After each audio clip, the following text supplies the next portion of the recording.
Even those of us who don't know much about cars understand that there's a difference between a classic vintage automobile and a rusty old banger. We can understand a rusty old banger being abandoned by its owner because it no longer has any value. We find it far harder to understand why a beautiful old vintage car would be left behind and allowed to gather rust. We know that it happens though, and we have plenty of shocking examples to show you in this video. The most common place for a car to become abandoned is a barn or a garage. The owners park their cars with the intention of repairing or refurbishing them, and then they never get around to it. That's how this distinctive-looking 1968 Chevrolet Corvette drag car got left inside a barn in Highwood, Illinois, USA, for 20 years until gaining its freedom in August 2019. The owner never confirmed why it had been abandoned, but based on the pictures, the car was in a good state of repair, and the MPG Racing 454 V8 engine was still in running condition. The interior might need a little work if you're planning on using it for anything other than drag racing, though. Most of it's been gutted, and that wiring looks more than a little suspect to us. We definitely want a qualified engineer to take a look before we try to drive it anywhere. While the owner might not have been able to explain his strange decision to lock his car away from the world for 2 decades, at least he passed it on for a reasonable price. The buyer picked it up for just $6,000. Bargain. While the Chevrolet looks like it survived the passing of time mostly unscathed in its Illinois barn, the same cannot be said for this extremely rare aluminum alloy Jaguar XK120. Perhaps we should allow it a little leeway, though. It wasn't in great condition when it went into the barn, and that was in 1969.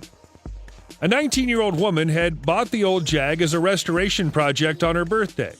50 years later, she finally accepted that she was never going to get around to it and offered it up for sale. It found its way into a collector who was able to confirm that it was built on January 11, 1950, and even managed to obtain a Jaguar Heritage certificate for the vehicle. That didn't get him any closer to getting it up and running, though. The engine and gearbox were missing after allegedly being taken to be used in the previous owner's speedboat. And the chassis is clearly going to need a lot of work. Hopefully, the new owner won't take another 50 years to think about getting started.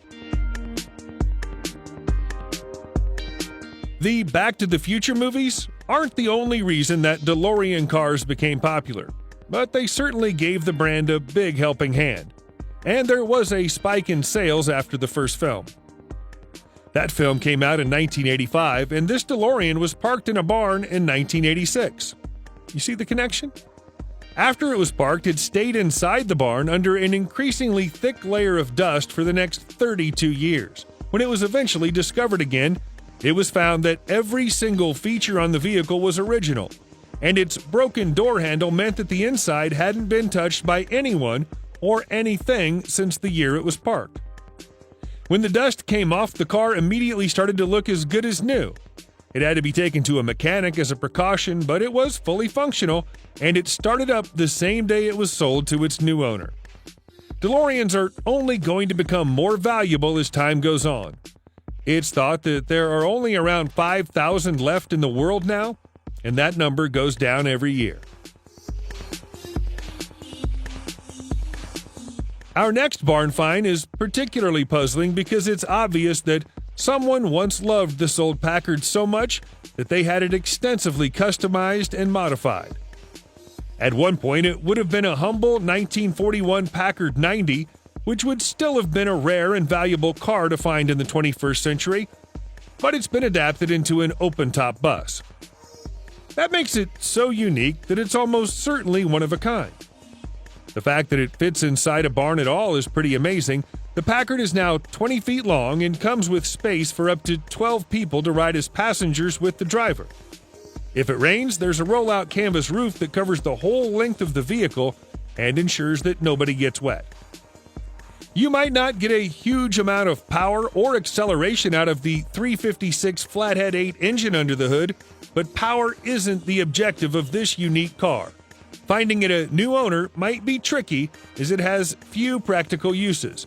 but it'd make an excellent museum piece somewhere. While our next car is definitely beautiful, it would also be accurate to describe it as notorious. That's because it was once owned by Uday Hussein, son of Iraqi dictator Saddam. Like his father, Uday didn't survive the most recent American-led military conflict in the country, and many of his more valuable personal possessions vanished in the aftermath. This Ferrari F40 was one of them. It was eventually tracked down by a journalist several years later and found to be in the hands of a network of gangsters and criminals. One of the gangsters informed the journalist, who was posing as a potential buyer, that the car was taken from Iraq to Turkey to keep it hidden until the heat died down. It was then brought back 4 years later with false registration plates.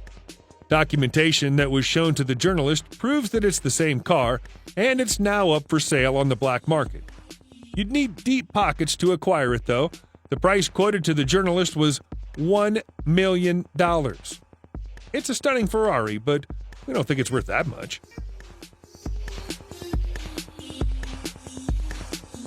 While you might find a few Citroën DS's for sale today with a quick search of the internet, you'll find precious few that haven't been refurbished, renovated, or otherwise altered in some way. The one you're looking at right now, a DS from 1965, is all original, and that's what makes it so rare and valuable. It's one of the very last DS19 models to roll off the factory production line and was bought by a French plumber. He drove it every day until he had a small crash in the 1970s, after which he stashed it in his barn and planned to repair it. He didn't get around to the repairs, and the slightly damaged Citroën stayed in his garage for the next 40 years. What makes it even rarer than the average DS19 is its hydraulic gearbox, which appears on only 40 cars. These pictures of the vehicle make it obvious that at least some repair and restoration work will have to be carried out by its new owner. But hopefully, the repairs can be done without replacing any of the original features. While we're talking about Citroëns, the name Maurice A. Julien might be familiar to Citroën enthusiasts. He was instrumental in the creation of the Citroën Traction Avant, and in 1947, he also came up with the Julien MM5 2VC, a bold, experimental vehicle that was born out of the more avant-garde style that emerged during the post-war years of the 1940s. It's not a well-known vehicle, or even a well-remembered one, but its creation involved the filing of several patents, including the unique group engine gearbox axle fixing. Hardly any of the cars still exist today, but this red one has been protected by virtue of being part of the Michael Grossegoat collection for many years. Even with that protection, it's missing its hood and windows, but the 310cc 4-stroke single-cylinder engine is still in place and still runs. It might not offer you much in the way of protection on a wet or windy day, but it's one of the most innovative and original-looking budget cars to come from the 1940s. And when it went to auction, it sold for a bargain price of $15,000.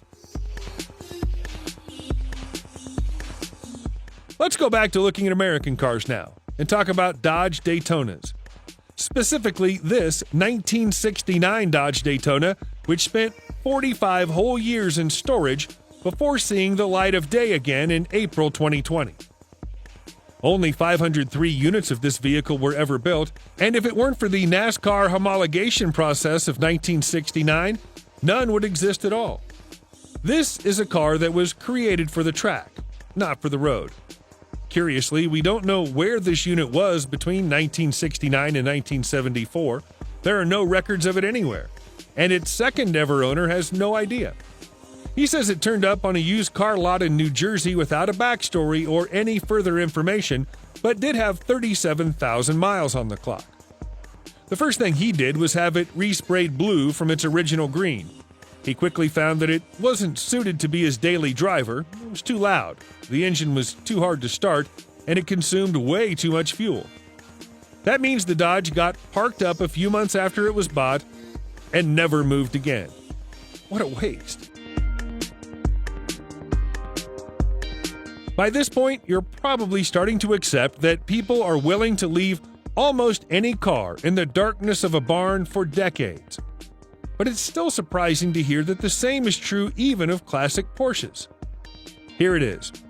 It's a 1961 356B Super 1600 T5, and it's all original. The Barfine discovery was made by Andy from SoCal Imports after he received a tip from another classic car enthusiast. When he went to pick it up, he was delighted to find out the car came with a bonus in the shape of a dual set of Zenith carburetors. Everything about the shape of the vehicle screams vintage classic, and Andy is in two minds about what to do with it. Part of him wants to repaint the exterior and get it looking shiny and new, but another part of him has fallen in love with its patina shell. Giving this car a valuation is almost impossible. Porsches of this vintage turn up very rarely on the market, and even if they do turn up, they're seldom in original condition, and it's even rare that they're this complete. You can't always deduce the value of a car by sight.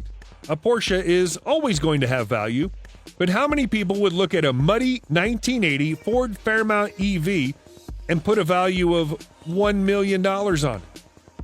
We know that sounds absurd, but someone tried to do precisely that in early 2019, even though the car requires a full set of 18 6-volt batteries attaching to it to make it run, and it doesn't come with any.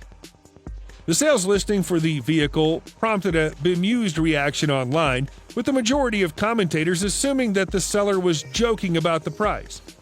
They were even more sure it was all a joke when the seller stated that he would charge $500 just for the right to view it in person.